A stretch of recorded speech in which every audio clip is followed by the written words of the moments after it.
Are you always coming up with ideas? Do you marvel at successful business owners? Do you hate being told what to do? Ever take things apart just to see how they work? Are you a dreamer?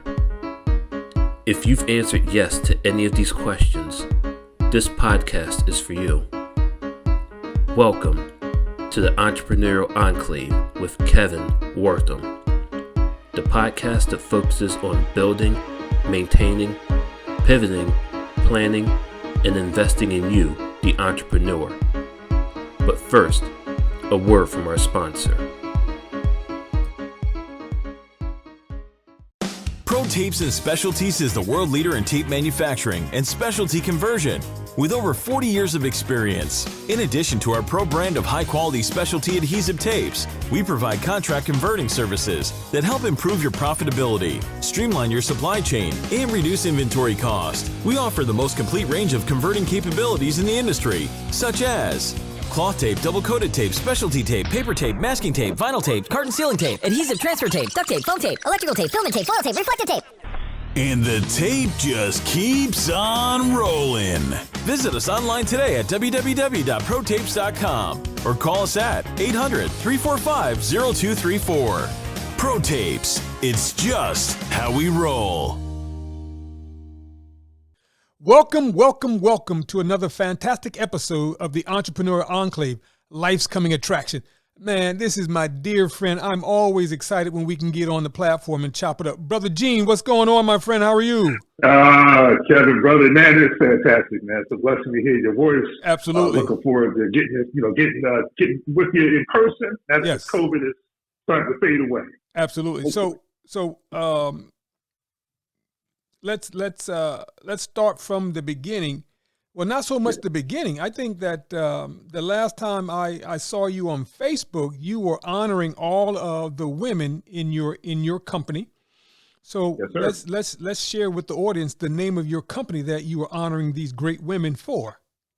Okay. Well, I launched a second company in 2018 called Alpha Business Solutions. Yes. Which is the payroll employer of record kind of company. And when I built Alpha, Kevin, I wanted to be more intentional than I was, with my previous company, where I had a large leadership team, had ownership team. This, Alpha, I'm the sole owner. So I wanted to build it and be more intentional around all aspects of diversity. Yes. So my 15 employees, there are 12 females. So, it's me, another gentleman, and the rest are all women. So my leadership team is women. My VP of operations, HR, marketing, customer relations, are all women, all working women at the top of their game. And then we also have women who are coming in more at the entry level into the company and being mentored and trained up by these other ladies. Now you said you wanted to be intentional. Why did you want to be intentional with having this level of diversity within your company? Well, you know what? I always believe you should eat your own cooking. Yes. And, saying you're about diversity is one thing. Like many folks, they have a certified minority-owned business, and that certification is just hanging on somebody's wall. Yes. Right? They don't really do anything with it. It's just something that they do to check a box. So what I wanted to do with Alpha was to be about diversity in all its forms, meaning not just supplier diversity, right? But workforce diversity. So I wanted it from both angles. And I'm also proud to say that of the 13 women that we have in the firm, 75% of them are ethnically diverse as well. Wow. Now, so when you set out to be intentional, how did you create this strategic look, right? Did you sit down with someone and said, this is what I want the workforce to look like? Did you go to a recruiter? I mean, how did you do that part of it? That's a good question. No, I grew up in recruiting. I grew up in staffing. Yes. So when I launched, I strategically set out to hire diverse folks who I knew were good because they grew up in the business Yes. with me. Yes. In the staffing business, on the contingent labor business. So it wasn't even a matter of me doing it more to check a box or fill a quota. I was going after the best talent. And I knew where there was great talent, and they happened to be diverse as well. So it was a 2-for-1 scenario. But I did the first key hires, let's see, operations, marketing, customer service, those first three, and then those ladies went out and interviewed and hired and recruited additional women and ethnically diverse candidates as well. Wow. So I started off the first 2 or 3. Yes. And then it just took off from there. But I was very clear with the team Yes. that, we were going to build a firm, like I said, that was about Yes. diversity in in everything that it does, and to eat one's own cooking. And I empowered them. I said, okay, look, we're growing. Go find me another you, right, that looks like you or has the same work ethic that you do, and I will hire them. And that's what we did. So Wow. that was 13 out of 15 hires. Wow. And we're going to be doing more next quarter as well. And so the company has been in existence for 4 years, correct? Yes, sir. Yes, Wow. Wow. Yes. And so 4 years. when you say you supply or you do the payroll, that's just for the IT industry? No, Okay. actually, we're able to payroll and function as an employer of record across several industries. Wow, That's okay. a great question. We payroll several. We payroll, you know what, Kevin, actually, the majority of my payroll headcount, so we've got around 1,100 workers out there that Yes. we payroll. Yes. I would say of that 1,100, I would say 90%, 85 to 90% now are related to the education field, not even IT. Wow. These are people who are working in schools as teachers, Yes. counselors, safety monitors on buses, Yes. janitors have really expanded. Some of you know me mostly for the IT Yeah. side of the business, but the payroll that I'm doing, this employer of record that I'm doing is, like I said, it's just worked out that way. Okay. It's 85% not IT, and a lot of it was driven by COVID, with the remote learning Yeah. and all the need for the teachers and such. Yeah. And yeah, that's how it really took off. Wow, because man, the the last time that I thought Mhm. that we did a recording and that was so informative, that was probably right before COVID. Yes, sir. A lot of your work was through the IT platform. Wow. Yes, sir. It was when we spoke, 100%. When we spoke, brother, it was because we were smaller then, but Yes. at that point, you would have been correct if you guessed 70% IT. Okay. But the explosion in headcount just kind of overwhelmed the IT footprint, and we're still doing IT business, but it's Yes. just it's more of a across the board kind of thing. And we do have some customers who are going to be bringing some additional IT folks as well. But right now that the education space is just exploding. Now, Brother Gene, let me ask this question now. So where does Alpha Payroll, where do you rank amongst large African American firms now? Great question. So you know me from when I founded DIVERSANT, right? Yes. 2005. So for 16, 17 years, DIVERSANT was the largest African American male-owned IT staffing company, Yes. right, in the continental U.S., right? Focused solely on staffing. You have to say that because some other folks blend in a bunch of stuff. When it comes to payroll, you're not going to believe it. But again, Alpha at $40 million, $45 million Yes. is the largest African American male-owned payroll company in the U.S. Get out of here. Now, here's the thing, though. Here's the thing, Congratulations. brother. That's all right. You may look at that, but here's the thing. As much as that is something to celebrate. It also reveals something about the landscape of Black-owned business. Yes. Because 45 million is not, at 45 million, we should not be the largest Got you. African-American man. We're only 3 or 4 years in. Understood. Right? That tells you right there that there's just not a lot of competition in that demographic. Yes. Right? Same with staffing. DIVERSANT up to 260 million, right? Yes. But when it comes to other competitors in the staffing industry that are not diverse, you're dealing with billion-dollar companies, $2 billion companies.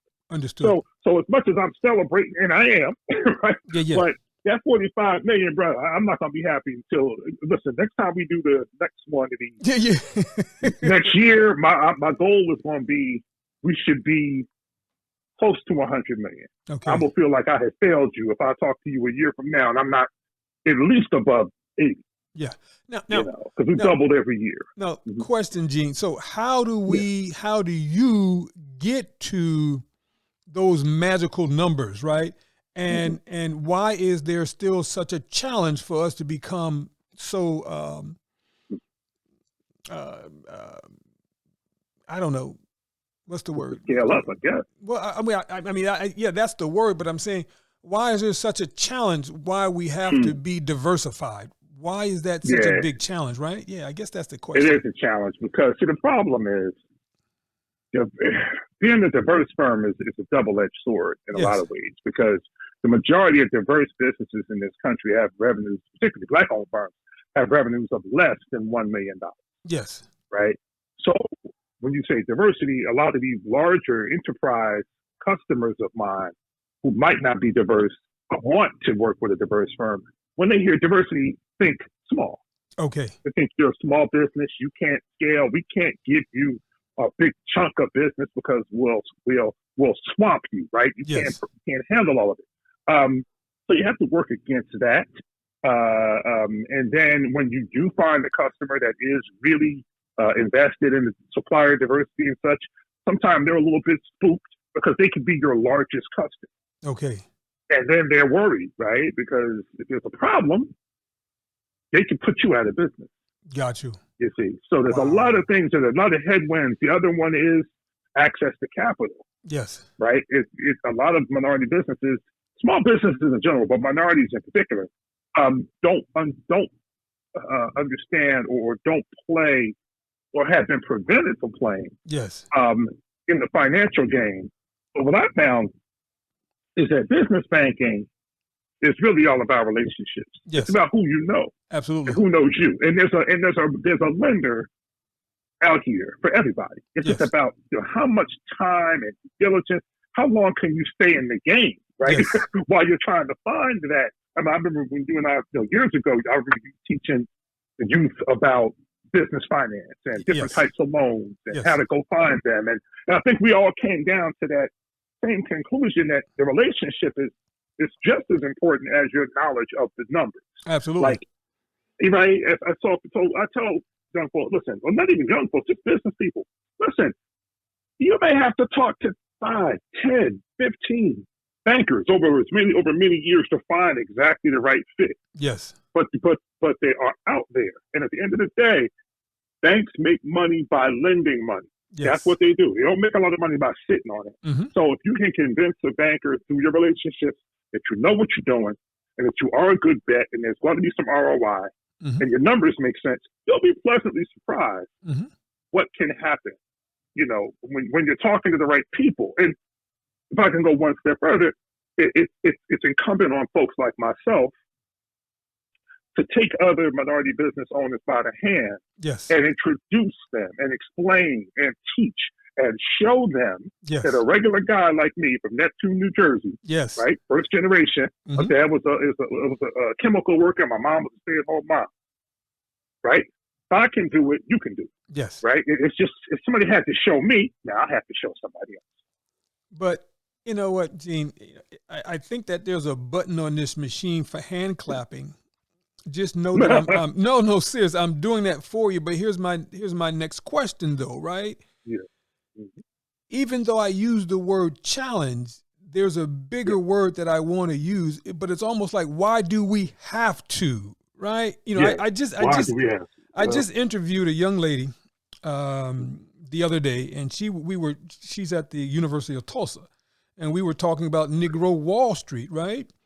And she was saying that they are still, after 100 years, they're still having challenges as to how to compensate those people for the businesses that they lost, right? Yeah. So Yeah, I'm saying, like, I understand, I agree with you wholeheartedly it's about relationships, but it's almost like, why do we have to prove ourselves so much that we've got to develop a relationship with you?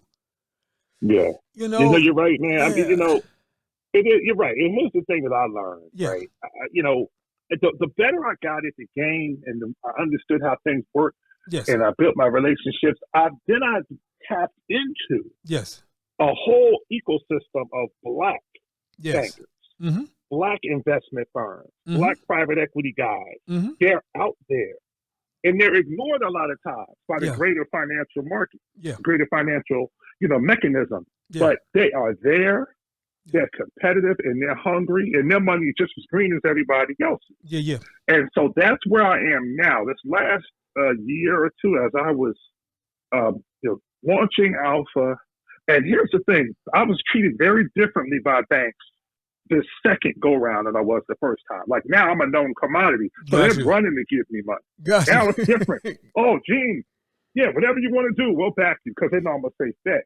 And they saw what we did, right, with the person. But here's what I did. I slowed down a second. And I said, okay, the banks that I was using that stuck with me through thick and thin at DIVERSANT, I gave them the business for Alpha in the beginning, right? First right of refusal. They were there, new business, new startup. They did right by me. But that was an ABL line. So that was really more for my, working capital day to day, blah, blah, blah. But when I go and do my investment capital step, which is coming up, so now I think, like I said, I can blow Alpha wide open. For that step of financing, I am going to Black-owned lenders. Private equity companies, investment banks. Like, they're there. They know me. We've had conversations. They're ready when I'm ready. So this is what I mean about intentionality, right? As you grow and you get that power and you start getting that freedom, you can do things the way you want to. Right? That's the whole point of doing this. I tell people all the time, it's the freedom that comes with it. So if I decide if I want to do business, with this particular firm that sees the world that I see it, that's my business. Got you. Right? If I want to invest in, a program like some of the ones that you put on, there's nobody to question. I don't have to explain it. It's what I want to do. And so it's a freedom. It makes the whole entrepreneurial game worth it. When you get to this stage where, like I'm right now, I'm at the Mayflower Hotel in DC. I just spent the whole day with my son and my wife doing college tours. And guess what? I was working the whole time, but you couldn't tell by looking at me. Right? I'm in the moment with my family, but I'm running my business. I'm checking my phone, texting. Okay, you know what? There's a little break. Let me make a quick call. That's freedom. I'm spending time with my family, but I'm still handling things. And I'm not punching a clock. I'm not, answering to anybody on that level. And that's the freedom. Those are the options. And it's not for everybody. You and I have talked about this for years. Not for everybody, but for those that have the stomach for it. And most importantly, the competency and the tenacity for it. It is something that you really need to look at. There's nothing like having your own. Now let me stop you right there, Gene, because you just said two critical words. And I'm trying to build for our listening audience this vocabulary of words and characteristics that they need to have in order to be successful as an entrepreneur. So you just said tenacity, right? Where do you think your tenacity comes from, right? Oh boy, it comes from my family background. I comes from watching my dad work, in a chemical factory for 30 years. Like hourly working overtime, midnight shifts, swing shifts, 4 to 12. I mean, he worked them all. And on his best year, Kevin, God bless, and rest in peace, Pop, he probably made $65,000 a year. Wow. And I mean, that's working like a complete food. Yeah, you yeah, know, yeah. and mom stayed home, right? Yes. So you think I graduated high school in 1986, so take $60,000 back in the day and slice it in half for Yes. two adults. That's not a lot of money, Not right? at all. But I saw this man work like this and Yes. still put three kids through school. One went into the military. Yes. And I remember seeing him. He never had a new car, ever. Okay. Didn't buy himself new clothes. Okay. If there was something wrong with that car, he had to fix it himself. Gotcha. If it didn't start, he got a ride in, and if he didn't get a ride in, he walked. That's where I get it from. When I watch that, or I watch my grandfather. He was a mason. Yes. From Georgia, Macon, Georgia, came up, watched him work with his own hands. He built his own house when I was a little boy. Watching him work, he didn't have Social Security. He didn't have a safety net. He was an entrepreneur, you know, and he made it work, Yes. you know. And just watching that stuff, man, it made me think, like, who am I to say I can't? Yes. Like, who am I to say, oh, this is too hard? Yes. You know, like my dad, you know, I can remember sometimes you could tell if he had a bad day at work. They just come home, just like, look, it was almost like he was trading his time for money. Yes. You know, and doing an hourly, you know, worker. He's a union guy, so don't get me wrong, that's good work. I mean, that's part of who I am. Yeah, but union, that work ethic, that blue collar work ethic.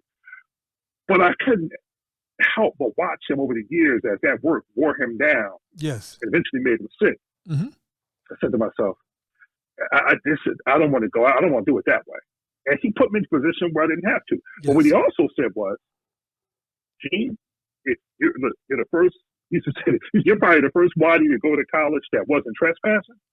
So make sure, God is my witness, and you're sitting right here. That's what he just said. And he said, but let me tell you something. You go to that school, you go up there, you act any kind of fool. And I mean any kind of fool. Yes. The best you can hope for is to sit here next to me. Wow. For the next God knows how many decades. Wow. And that scared the crap out of Yeah, yeah. And don't you know, Kevin, that plant that he worked at closed down for good probably about 5 years after he retired. Wow. Done. You know, so that's where I get it from, man. I get it from my ancestors. I get it from, you know, I'm pulling on things that happened before me. Yes. So when I get tired and I start looking for excuses, which we all do sometimes. Yes. You know, I don't want to do that meeting. I don't want to get on that 6 o'clock flight. I don't want to do this. I just stop myself and I say, come on, Gene, let's go. You know better than that. Yeah, yeah. That's where I get it from. Okay. You know? That's where I get it from. Wow, thank you, man. The sacrifices that our parents have made for just to allow us to have the freedom of choice and selection. You said it. Wow. So you said it. You had mentioned Diversant, right? Tell us the path that you had to take in order to start Diversant. Where was that process coming from? Great question. So that process, before I even fixed my mind to even consider starting my own business, Kevin, I had to pay my own dues. Gotcha. You know, I had to work and learn the business cold, right? So by the time when I started Diversant in 2005, I had already been in the staffing industry 10 years. Yes. So I had relationships. I knew the business inside and out. Yes. I didn't know much about being an owner, but I knew the X's and O's of the business. I had to start there. And the reason I started it is because I got laid off from another large IT staffing company that I had worked at for 8 years. And, you know, had my father's mentality. I'm just going to work this job, you know, and move on up and do whatever. And one day get the gold watch and retire. Well, that didn't work out because this company made some bad investment decisions and decided to lay off a whole bunch of people. And I was one of those people that got laid off, man. That was February 2005. Okay. And by April 2005, I had launched Diversant. Wow. Because I was tired and I wasn't going back. I just couldn't do it anymore. You know, I had a young family to think about. Yes. I was trying to, you know, I just felt I felt robbed. Got you. Like, because I was working my butt off. I was doing a great job. And then because somebody that I don't even know in the C-suite is making dumb decisions, and now my income is harmed? No. Yes. I couldn't do it again. So I said to myself at this time, I was in my early 30s. I said, well, Gene, you're done enough. Mm-hmm. You're done enough. Go out here. You're not going to let you go out here and F it up. You can go back. It worked. It worked for one of them companies and whatever. But brother, I got lucky, man. I had, in my career, I've had two at-bats in the entrepreneur game, and I hit home run both times. Awesome. I'm just blessed. And now I'm giving everything back. I got it. My belief is that you're supposed to die empty, right? You're supposed to give it away. You get blessings, you're supposed to give them away. Yes. And if you do, they'll grow and they keep coming back, and you got to give them away again. And before you know it, you've not only increased your blessings, but you've increased the blessings of those around you. Awesome. And it will sustain you. When the times are bad and you're not sure, you've got so much goodwill out there that you can pull on, right? Yes. And that's where I am right now. I'm having the time of my life. I've never worked harder, and I've never had more fun. Gotcha. So the DIVERSANT thing, man, that was just me thinking for myself. Okay. That's all. A moment of clarity, thinking for myself, and deciding that I want my children to have options that I did not have. That's all it is. At the end of the day, like today, I feel like it was a proud pop-up moment, right? Now I'm down here with my son. He's looking at George Washington. He's looking at Georgetown. He's looking at American or whatever. And Papa's sitting there like, pick one. Yeah. Pick one. Like, I don't care. Like, he don't listen. He plays football, but you don't have to play football if you don't want to. Mm-hmm. in school. Oh, he don't get no aid. Mm-hmm. So, see, that's the option. That's the freedom. Yes. Right? My daughter's at Drexel. Actually, right? She's on the recruit team. Yes. She's a freshman. Division I recruit. Who knew? Okay. I didn't put that kind of pressure on them. Yes. She just liked it, went out for it, did well, and got a partial scholarship to Drexel. So Dad got a $35,000 raise because I was paying private school tuition 4 or 5 years ago. So when she got half that tuition paid, I said, man, hey, man, listen, that's some extra money on the bottom line. Yeah. More cigars. More cigars today. That's right. That's right. Yes, indeed. So that's how the whole DIVERSANT thing started. Got you. Because I know the last time we spoke, man, you had shared with me some crazy numbers. I think that DIVERSANT was DIVERSANT was number 1 or number 2 in the BET numbers, right? Share with me. We were the B100. Yeah, share with me more of that story, brother. Yes, sir. So the B100 is so Black Enterprise does these stories about top 100 Black-owned businesses in various sectors: IT, automotive, all different things, transportation. And for the largest Black-owned business, is going back to 2021's numbers, I think DIVERSANT was like 21, 22, somewhere in that range. Yes. Right. And, that was, like I said, around that 260 million mark. But, you got firms like Worldwide Technology, that's 9, 10, 11 billion. Yeah.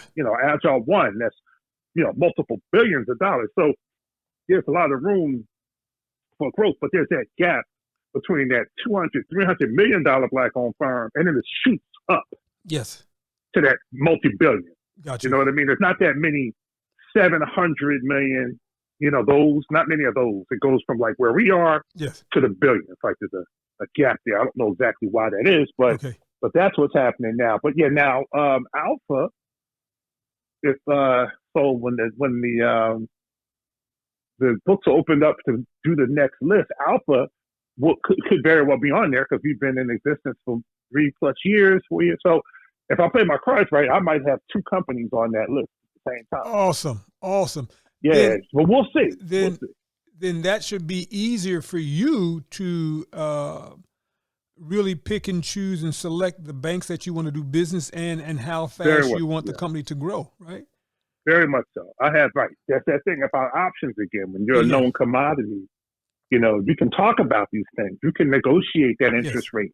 You can negotiate the availability on your credit line, or, if you're going to do equity play, you can really play hardball and say, look, I know this is a good thing. I'm not giving up all the equity. No. I'm going to, you really can, negotiate and not just give it up. You're really able to be your own man, be your own woman, and negotiate from a perspective of strength, meaning that you know what it is that you have. Yeah. No, so Gene, with your background and your ability to speak and to understand business at this high level, are there universities calling on you to come and speak to their staff, their business school, about what it is that you do, or just about the whole entrepreneurial landscape? And are schools asking you to do that? Yes. I've had talks with so many. Columbia, Rutgers Business School. I've talked to. I'm going to be doing some things at Drexel. Yes. Fairleigh Dickinson, my alma mater. I've had probably the past several years, I would say 8 or 9. Yes. Different schools that I speak with, and they have me come in and talk to the students about entrepreneurship and or whatever topics. And some of it is about not even a technical topic like around finance. Sometimes it's really more around trying to understand my story and how we did it, and what are the pitfalls and the pros and the cons and things like that. And you've known me for many years. I'll tell it like it is. Like, you really want to know, I'll tell you what's good and bad, because it's not all good. There are days, especially in the early days. Oh yeah. When that pocket wasn't, that knot wasn't as big as it is today. And, you're like, oh man, here comes that tuition and whatever. And it wasn't always fun, but you stick in and hang in there, man. And some beautiful things have happened since those days. What now, Gene, when you're at the school, right? Let's say you're at a Columbia, right? And the majority of the student body is not of your color. How do you think they perceive you? Great question. So luckily, I will say the majority of the lectures and things I have given has been organized by Black Student Union and things that, so it has been mostly diverse organizations that have brought me onto campus, but not always. And the person who's running the entrepreneurial program, it may not be diversity focused. It could be small business focused or whatever. So I've had a mix of audiences. Now, when I went to do it at Columbia, it was definitely a mix, but at Fairleigh Dickinson, there was hardly any Blacks there. Oh, wow. Right? Okay. In that class. Right. Okay. So, because it wasn't around diversity, it was just business school. Yes. And so how do they perceive me? It's kind of funny. How do they perceive me? They look at you almost like a unicorn. Okay. Like, they're like, wow. There's a Black business owner, 50 years old, 54 now. Yeah. Didn't get where he is by playing sports. Yes. Not a musician. Yes. Just knows how to do one or two things really well. Yes. Right? That's all. And so it's a very interesting conversation. I had a conversation with a group of entrepreneurs from Princeton University. Yes. And 95% of this class was Asian. Okay. And they really got a kick out of me, because what they perceive to be a CEO is nothing like what I am. Okay. Wow. So meaning, because I'm speaking to them, in a way that I don't think they expected, because I was very open. Okay. And, I wasn't sitting there, pontificating about how great I am and how smart I am. Yeah. And how I know everything. I was really more like, well, this is what it was really like. Yes. Here's what I did right. Here's what I do wrong. Here were the bumps and the bruises. And they were like looking at me like, this is the best. Like, they'd never had anyone take off the stripes. Got you. Right. Yes. And so they were fascinated. And some of those kids are still emailing me today. And what really brought them out of their shells was that when I was explaining to them how introverted I was. Yes. At some points in my life, way back in the day, before I realized, that you got to be out there. You got to put it out there, right? Yes. You just can't sit there and work really hard and think somebody's going to notice you. You have to put it out there. Everybody, tell people, everybody sells. Yes. Everybody markets. Everybody. If you want to get ahead, you've got to embrace that. Yes. Everybody sells, right? So, and what I was explaining to these kids was, look, if you're going to sit there at your desk and be the best coder you can be the best accountant, whatever, but you don't talk and you don't communicate, and Yes. just sit there in the corner and just do what you're going to do, Yes. well, you're not going to starve to death. I'm not going to paint a bad picture, but if you want to grow a business, right, whether it's a staffing business, it's consulting, I don't care what it is, Yes. you've got to communicate. You've got to be able to understand how to put your point across and to sell yourself, sell that ROI, sell that value prop. And I've seen you do this with the folks you mentor. Oh, yes. Give me the elevator pitch. Mhm. And carry it with you. It's not just. It doesn't mean that okay, I did my elevator pitch to one person and I'm done. It's you carry that around with you wherever you go. Like Absolutely. I was on the tour today with my son at George Washington University, talking to this other brother. Turns out he's an accountant. We started talking about tax credits and Yes. this, that, and blah, blah, blah. Next thing you know, what do you do? Well, here's what I do. What company you with? Here's my company. Okay, let's exchange cards, brother. Great. Boom, boom, boom, boom. Yes. It never stops. Yes. It never stops. It becomes, if you're really doing this thing right, this entrepreneur thing, it's not what you do, it's who you are. It never ends. It comes Yes. out of your pores. Yes. It's just who you are. You can't help it. Yes. And you'll be sitting there. My wife says, "Oh, here he goes." I'm like, no, I'm just talking to this brother. He's a good guy, whatever, and who knows? Yeah. Yeah. He might be able to help me one day. I may have a question about some accountant situation. I'm saying, listen, just met this brother. Hey, man, you know what?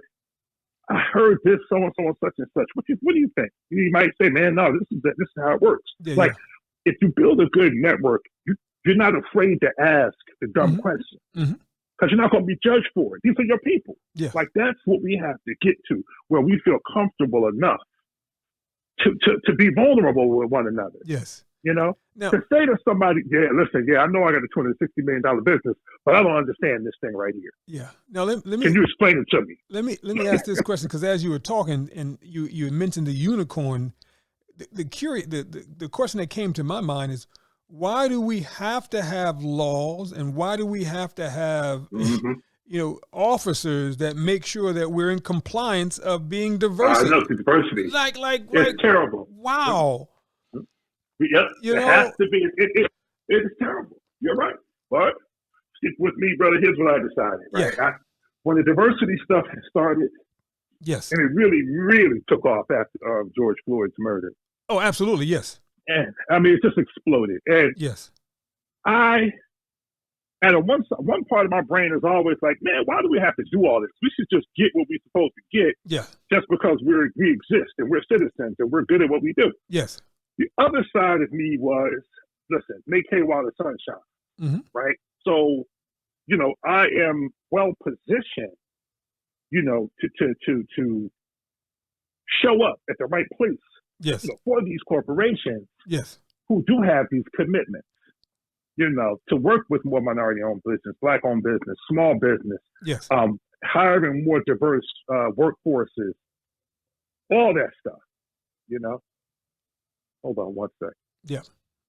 But I guess while I'm allowing you to attend to that piece, what comes to my mind is, can you imagine if George Floyd and Breonna Taylor and COVID would not have happened?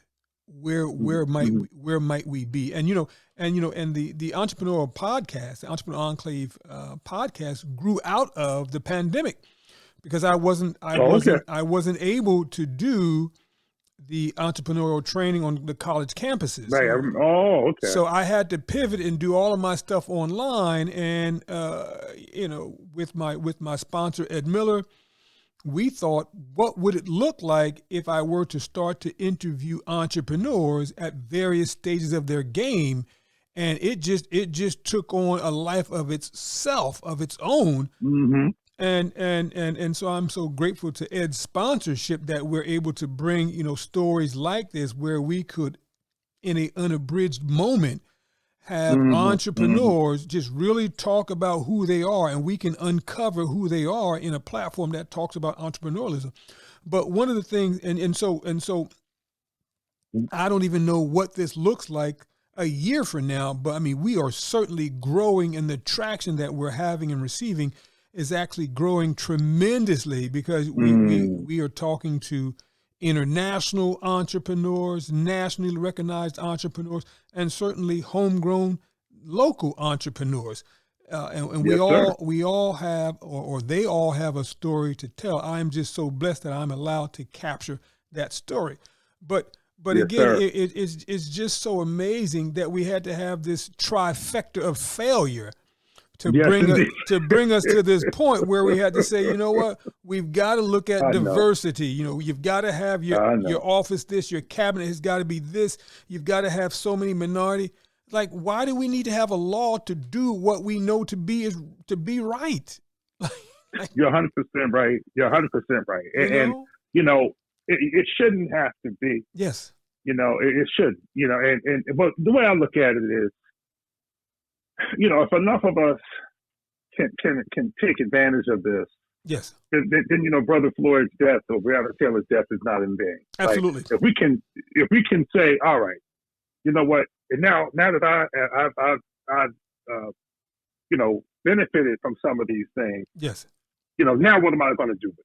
Yes, you know, so what I do, you like yourself, and I mentor probably 10 to 12 Black-owned businesses at any one given time. Yeah, and I know that's a lot, but I do it because it's the right thing. It builds my network. Yes. It's good to pass along the knowledge. It also keeps me sharp because the questions that come back at me, yes, you know, are very, very challenging sometimes. And these MBEs might be working in different verticals yes, than I do. So I'm learning. And they're also a lot younger than me. Some of them are in their 20s and 30s. And Gotcha. they're doing great things, working with Google and all the other companies. I'm just fascinated by what these young brothers and sisters have been able to do because they're not limited yes, like we are. Their mindset is very different. absolutely. You know, they're like, I'm not working for a company if this company does not share my values. Yes. Like, when we were coming up, we were like, what value? What are you talking about? Like, we wouldn't even, what? They call security on you if you were talking crazy like that, you know, in the boss's office, right? Absolutely. But these kids are very different. And because of the social media and electronic tools that they have the world at their fingertips. Yes. Much more so than we did, right? So that's the way I look at it, man. I look at it as, what positives can I pull out of this? And you know, if we can create enough viable and scalable minority businesses, you're right. The whole diversity paradigm should go away. Yeah. You know, and you're able to hire more because listen, COVID definitely woke a lot of folks up as well, where you know, these corporations were like, yo, I need talent. Yes. I just need talent, period. But I would like to have diverse talent. Oh, you know what? Now that we have remote work, yes, I can hire diverse talent in communities across the country. Now, that's different. That didn't exist before. Think about it. You and I, 10 years ago, had said to someone, yeah, you know what? My whole workforce is going to work from home. People will laugh you out of the building. Yeah. You know, that's impossible. Remember when people used to joke around and say, there's no way doctors can do medicine online? Yes. Remember? Yeah. Oh, yes. Oh, telemedicine was only quacks believe in that. Now everybody's doing it. Or the joke was, I'm working from home today. And you right, exactly. Now, you know, it's funny how things change. Yeah. Now, you know, I have people on my team, Kevin, that are all over the country. Yes. Some of them I've never seen in the flesh. Some of my best workings I've never physically seen. Yes. Well, only 2 of the 3 of the 15. Yes.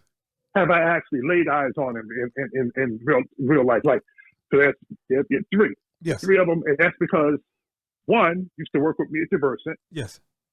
The other one lived in Pennsylvania and came to interview with me, so I did see her. Yes. You know, so and Eric, who's one of the few guys we had, he's also local to the Red Bank area. So I got to meet, you know, I know him because his wife used to work for DIVERSANT as well. Yes. So, but the rest of them, the other 12, never seen them in real life. Wow. Now, maybe later this year. Yeah. Right. If COVID goes, you know, continues with the trend, but maybe who knows? Let me ask this question. So you talk about job placement, right? And then, excuse my ignorance, how does DIVERSANT stack up against, the big boys like Monster or Indeed? Right. So Monster and Indeed those are technology platforms, Yes. right? So that's a clearinghouse for resumes and talent. Okay. So the workers post their resumes up there. Now, Yes. what DIVERSANT does as a recruiting company is we contract with Monster, Indeed, Dice, and all that, and our recruiters have access to those platforms, and that's how they pull down the resumes to match the open jobs Got you. that our customers give us, right? Got so you. we're part of that staffing ecosystem, but Yes. those are job boards. That's a technology solution Okay. that allows workers to post their resumes, apply for jobs remotely, and do all that stuff. And then staffing companies like myself, Yes. we will use those tools to locate candidates Got you. for jobs. Wow. That's how it is. So we're a placement Okay. firm that we do it temporary as well as permanent.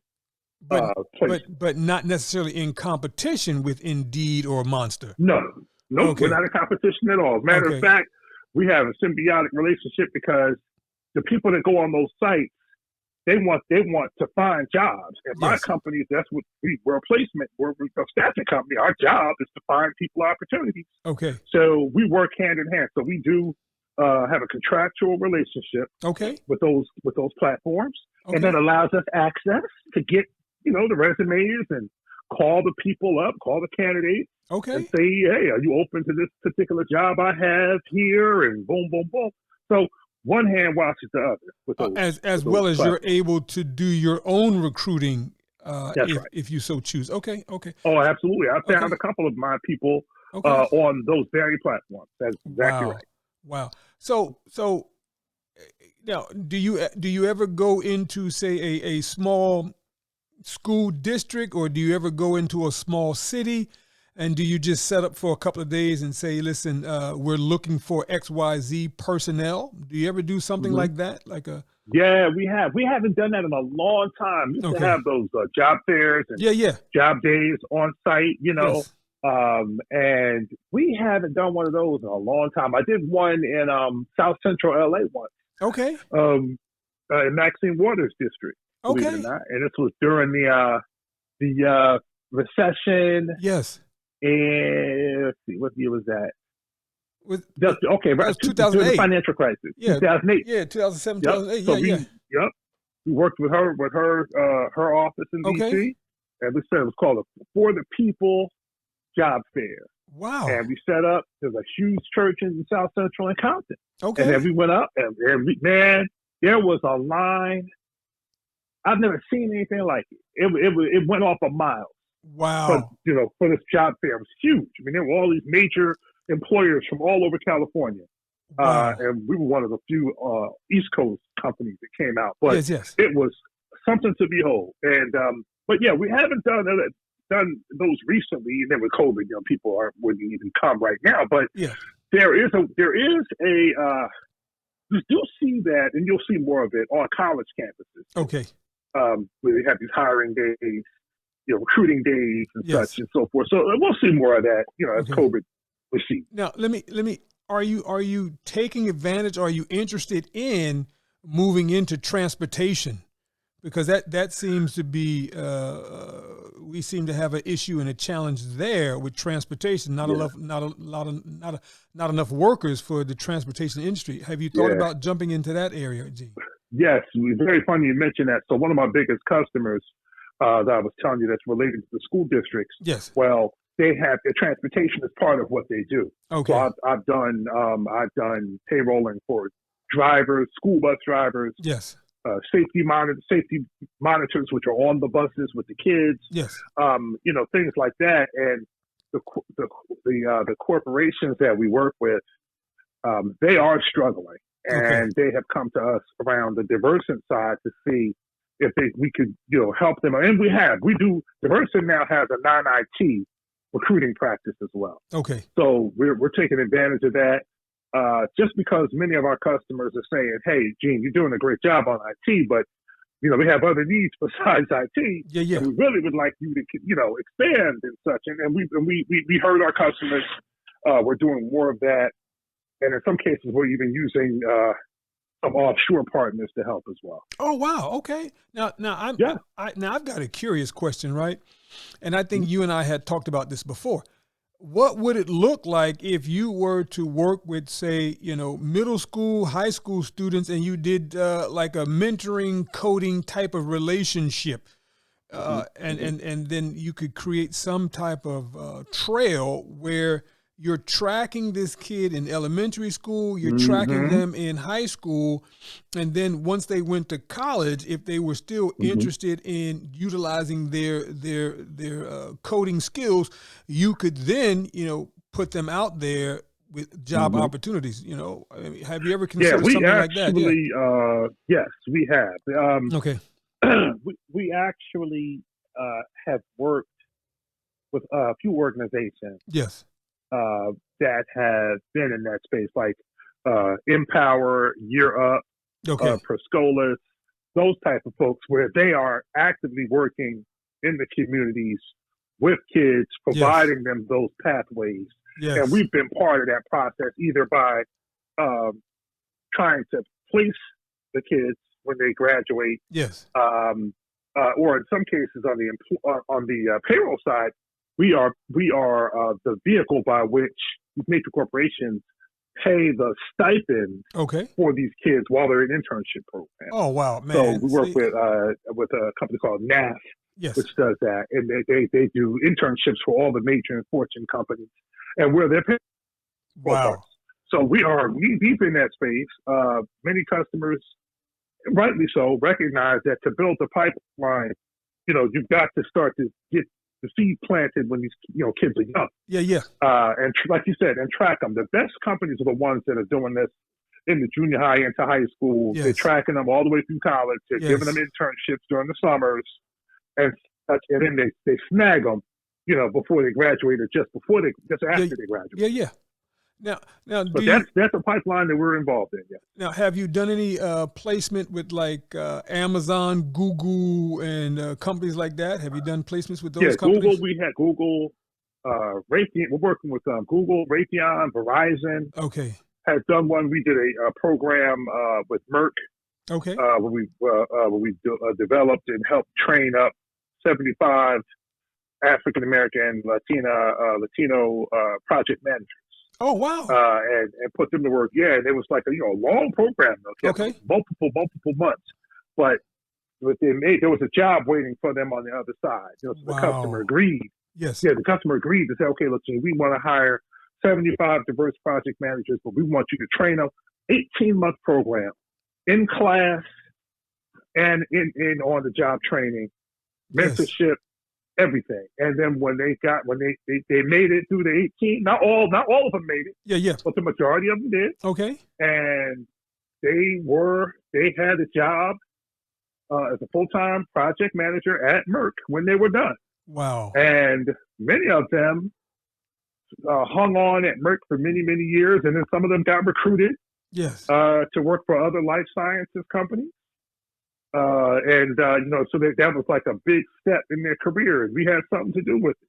So it was something to be proud of.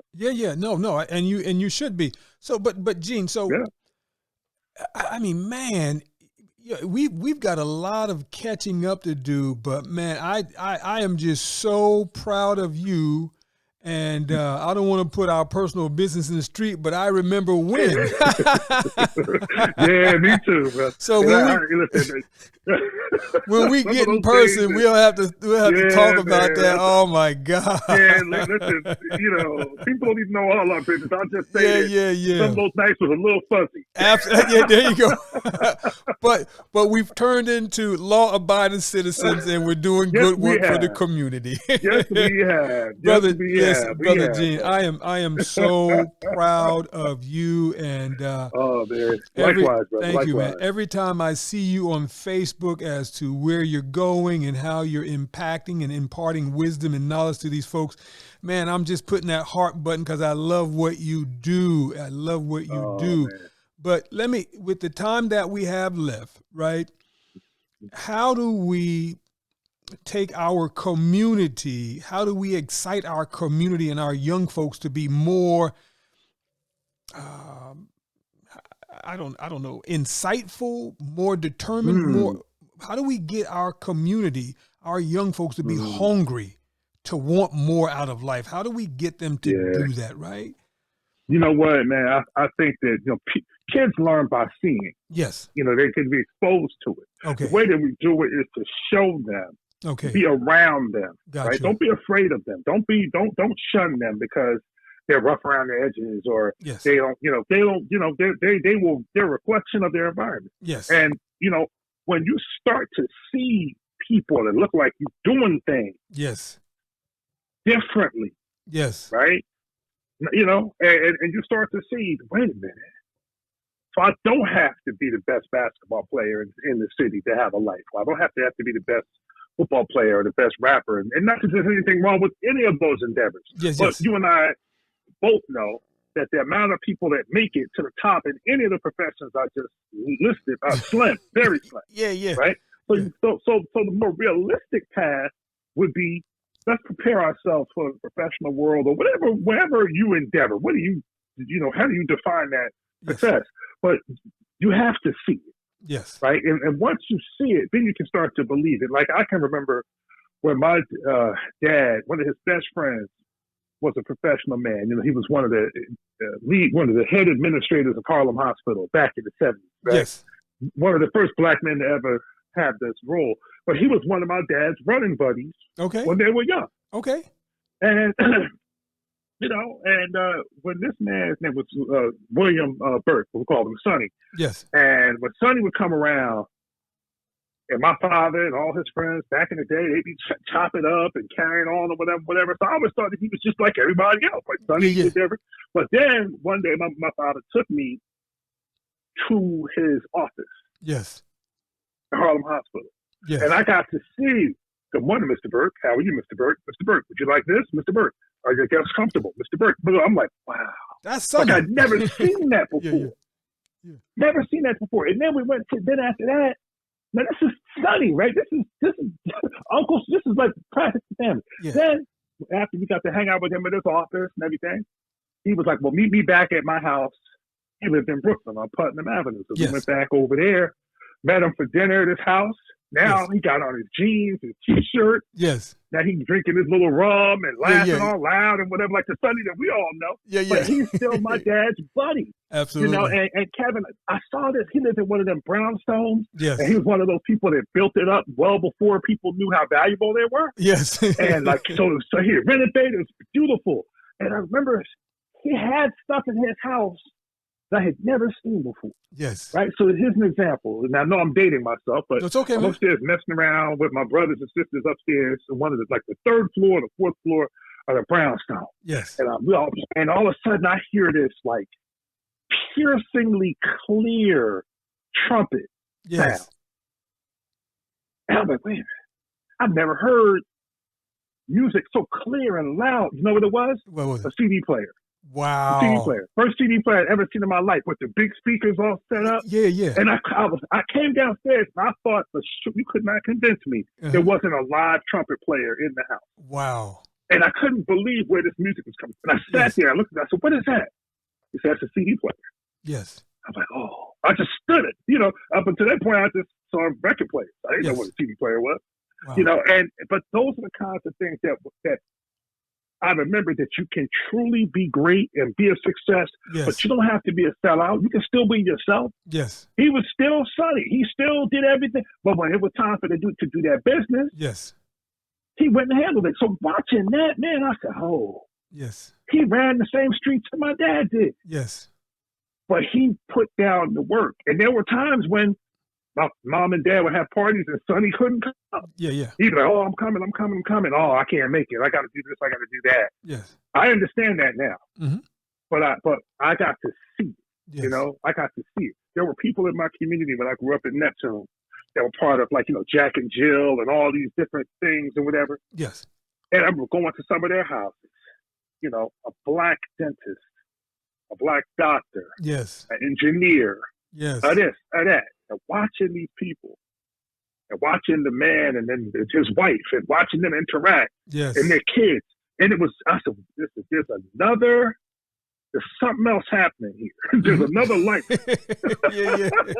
You know, and that's but brother, the point I'm making is they've got to see it. Yes. You got to go back into the hood and back into the neighborhood and show them. You got to Yes. literally be like, listen, this is what it takes to do this and that, and let them ask anything that they want to ask. Got you. Let them understand. Let them see you and realize, hey, being about excellence Yes. doesn't make you any less black. It doesn't make you any less down. It Yes. doesn't make you, no. It's cool to be smart. It's all right. Yes. You know, it's okay. Look at me. I'm 54. I ain't dunked the basketball since I was 18. Right? Yeah. I'm good. I'm so what? You know what? I'm not I like to play my little drums or whatever, but I'm not a musician. Yes. Right? I'm not any of those things. I have an engineering degree and I am fearless. I refuse to take shorts. I Yes. refuse. And I hate to lose. And when I say I hate to lose, I take it personally. Like, I take it personally when I don't win and I can't, get my dream or my vision the way Yes. that I want it. Got you. You know, that's what fuels me, brother. So you got to help them see it. Got You you. got to touch it. Yep. Yes. I love it. So, Yes, sir. Brother Gene, with the time that we have left, man, I just enjoy talking to you. But is there anything else, words of wisdom as to how they get to the next level and they become a successful entrepreneur, whatever that means? Anything else you would like to share with them? Drop some words of wisdom. Well, I would say to anybody listening to this, especially folks that are coming up that are thinking about going on the entrepreneurial track, Yes. the thing I would say to them is the first thing that you have to understand when you want to be in the entrepreneur game is you have to be competent. Yes. You have to pay your dues. You have to know your business, whatever that may be, cold, inside and out. Yes. That's the first thing, because that brings you credibility, right? That brings you credibility. But the other piece of that, okay, got your credibility. That's great. The other words of wisdom is everybody sells. You have to put your name out there. Don't be afraid to speak on it. Yes. You're good at something. It's not bragging. Yes. It's factual, right? It's not bragging. Don't be afraid to introduce yourself to someone. Got Look you. them in the eye. Got They're you. not, and don't ever for 1 minute entertain the thought that that person is better than you. Yes. Because God don't make no junk. We're all equal. Got you. Period. We're Got all you. equal. We all came in the world one way, and we're all going to go out one way. The same We're way, all right? The same way. Yeah. No way. There's no different lane. Yeah. With this, and and the last one I would say is to ask yourself, why not? Yes. Why not? Why not me? Why not? Why can't I do this? Why can't I get that house? Why can't I get that car? Why not? Why can't my kids go to private schools? Or Yes. why can't when you start looking at that Yes. and that why not, you'll challenge yourself more. Yes. You'll challenge yourself more. And eventually, no matter where you are, you're going to say, you know what? You make it to a point where you get fed up. You say, that's it. I'm going to change Yes. something. But it starts with that why not? Like, why? Why do I have to live like No, I'm not going to. Yes. I don't think I was put on this earth to suffer, right? Yeah. I was put on this earth to do great things, and Yes. I'm going to do it. It's that positive outlook. And then if you don't have people around you they're not willing to feed that positive outlook, Yes. you don't need them.